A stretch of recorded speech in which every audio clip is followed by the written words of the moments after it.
नमस्कार दोस्तों, मैं दीपक शर्मा अंग्रेश आपका स्वागत करता हूं द लीगल चैम्बर में। अब दोस्तों, आज की वीडियो में मैं सुप्रीम कोर्ट का एक और नया आदेश लेकर आया। देखिए, कई बार हमें देखने को मिलता है कि जब हम कोर्ट का दरवाजा खटखटाते हैं तो सामने वाली पार्टी कोर्ट से हमारा केस खारिज करवा देती है। जैसे कि ऑर्डर 7 रूल 11 का सहारा लिया जाता है, जिसका इस्तेमाल करके कोर्ट से केस रिजेक्ट हो जाता है। नाउ, जिस पार्टी का कोर्ट से रिजेक्ट हुआ है वो केस, वो फिर उसकी अपील में जाती है। अपील में जाने के बाद ये कहती है कि मेरा जो ये केस है गलत तरीके से खारिज हुआ है, कोर्ट केस मेरे पक्ष में होना चाहिए, और तरह तरह के आवेदन वो वहां पर देती है।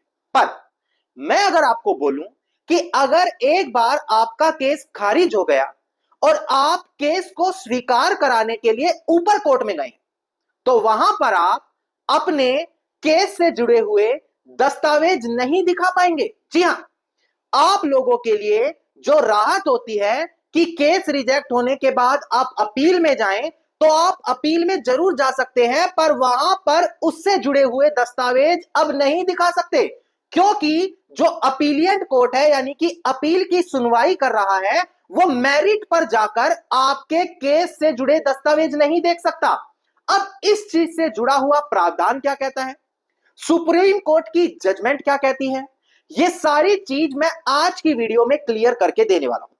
काफी जरूरी वीडियो होने वाली है, तो बड़ी ध्यान से आप वीडियो को देखिएगा। अब दोस्तों, अगर आप लोगों को हमारी ये वीडियो अच्छी लगती है, अगर आप लोगों को हमारी तरफ से किए गए एफर्ट्स अच्छे लगते हैं, तो मेरा आप लोगों से अनुरोध है, इस वीडियो को आप लाइक जरूर करें, ज्यादा से ज्यादा शेयर जरूर करें, और अपना वैल्यूएबल कमेंट सेक्शन में जरूर लिखें। तो चलिए दोस्तों, अब आज की इस वीडियो को हम ज्यादा लंबा ना करते हुए आज की इस वीडियो को स्टार्ट करते हैं।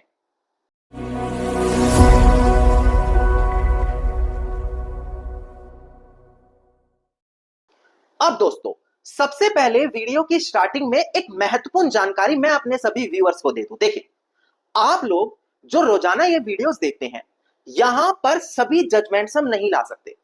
तो ऐसी सिचुएशन के लिए मैंने एक व्हाट्सएप चैनल बनाया है, जहां पर जो भी लीगल अपडेट्स आ रही हैं, जो हम वीडियोस लाते हैं, उससे जुड़ी हुई सभी जानकारी वहां पर आपको मिलने वाली है। अगर आप भी हमारी व्हाट्सएप फैमिली का हिस्सा बनना चाहते हैं, तो इसी वीडियो के डिस्क्रिप्शन में आपको लिंक दिया है, मात्र उस लिंक पर आपको क्लिक करना है और आप हमारे व्हाट्सएप चैनल का हिस्सा बन जाएंगे। अब हम बढ़ते हैं अपनी आज की इस वीडियो की ओर। देखिए, सबसे पहले आपको जानना होगा रिजेक्शन ऑफ प्लेंट के बारे में, यानी कि जो आप लोगों ने कोर्ट में अपना दावा डाला है उसको रिजेक्ट कर देना। देखिए, जब एक व्यक्ति कोर्ट में राहत मांगने के लिए जाता है, तो उसके पास अनेकों आवेदन होते हैं कि मेरी सुनवाई नहीं हुई, मेरी जमीन ले ली, मेरा पैसा नहीं दिया, मेरा मालिकाना हक है। तो वो अपनी सुनवाई के लिए कोर्ट में आवेदन देता है, जिसके खिलाफ कोर्ट में दावा दाखिल किया जाता है। कानून उसको कई विशेष अधिकार देता है, जैसे कि जिसने ये दावा डाला है, अगर उसने अपने दावे में झूठ लिखकर कोर्ट केस डाला है, कोज ऑफ एक्शन वैलिड नहीं है, तो जो प्रतिवादी है जिसके खिलाफ दावा है वो केस को खारिज करा सकता है। अगर वादी ने प्रॉपर वैल्यूएशन नहीं लिखी, कोर्ट फीस जमा नहीं करी, तो प्रतिवादी कोर्ट केस खारिज करा सकता है। अगर वादी जो कोर्ट में ये केस डाल रहा है ये समय सीमा से बाहर हो चुका है, किसी कानून के तहत उसको बाढ़ कर रखा है, मना कर रखा है कि तुम ये केस नहीं डाल सकते, तो वहां भी प्रतिवादी उस वादी का केस खारिज करा सकता है। तो यहां पर प्रतिवादी को कई विशेष अधिकार मिलते हैं। तो इसीलिए उन सभी अधिकारों को जानने के लिए आपको ऑर्डर 7 रूल 11 सीपीसी 1908 को पढ़ना पड़ता है। वो बताता है कि किस किस ग्राउंड में आप बिना केस लड़े जो वादी ने आपके खिलाफ ये दावा डाला है सीधा उसको खारिज करा सकते हैं ना। कई बार देखने को यह मिलता भी है कि प्रतिवादी का अधिवक्ता काफी अच्छा होता है बहस करने में, आर्ग्यूमेंट्स ड्राफ्टिंग करने में, और वो जज साहब को अपने फेवर में लेकर वादी के उस दावे को सीधा खारिज भी करा देता है। नाउ, अब यहां से गेम शुरू होता है। जब वादी का केस खारिज हो गया तो वो और ज्यादा परेशान कि पहले ही मैं परेशान था, मैं ही कोर्ट में गया, मैंने ही सारी फीस दी, मेरा ही केस रिजेक्ट कर दिया। फिर वो मजबूरन वश ऊपर के कोर्ट में जाता है, चाहे वो हमारा डिस्ट्रिक्ट कोर्ट हो या हाई कोर्ट हो। वहां पर जाकर कहता है कि देखो, नीचे की अदालत ने मेरा केस बेवजह रिजेक्ट कर दिया और उस पर प्रॉपर सुनवाई नहीं हुई। अब जो व्यक्ति ऊपर की कोर्ट में जाता है, यह बात तो सच है कि उसके पास अपने केस को स्वीकार कराने के लिए कई ऐसे एविडेंस होंगे जिसको वो लेकर जाना चाहता है। पर यहां पर मैं आपको बताऊं कि अगर आप ऑर्डर 11 रूल 14 सीपीसी 1908 देखें तो वो कहता है कि अगर आप अपीलियंट कोर्ट यानी कि जहां पर अपील आपने डाली है उसके सामने किसी दस्तावेज को प्रस्तुत करना चाहते हैं तो वो केवल और केवल केस की पेंडेंसी में किया जा सकता है। मतलब कि जब तक वो कोर्ट केस पेंडिंग है तभी तक, और अगर केस के रिजेक्ट होने के बाद आप अपील लेकर जा रहे हैं तो वहां पर इस ऑर्डर 11 रूल 14 का सहारा लेकर आप ये नहीं कह सकते कि देखो ये सभी दस्तावेज मेरे पक्ष में है, केस को अगर ध्यान से देखो और इन दस्तावेजों को देखो तो केस मेरे फेवर में आएगा। जी नहीं, क्योंकि मैं पहले भी कह चुका हूं कि जो ऑर्डर 7 रूल 11 है जिसके सहारे से केस खारिज होता है, वहां पर डायरेक्शन यह है कि आपको जो डिसीजन देना है कोर्ट को कि केस खारिज होगा या स्वीकार होगा, वो मेरिट पर जाकर नहीं देना। वो सिर्फ जो दावा कोर्ट में डाला है, जो प्लेंट दाखिल की है, उस प्लेंट को पढ़कर डिसाइड करना है क्या इसमें कोज ऑफ एक्शन नहीं है, प्रॉपर वैल्यूएशन नहीं है, कोर्ट फीस नहीं दी गई या टाइम बार्ड है।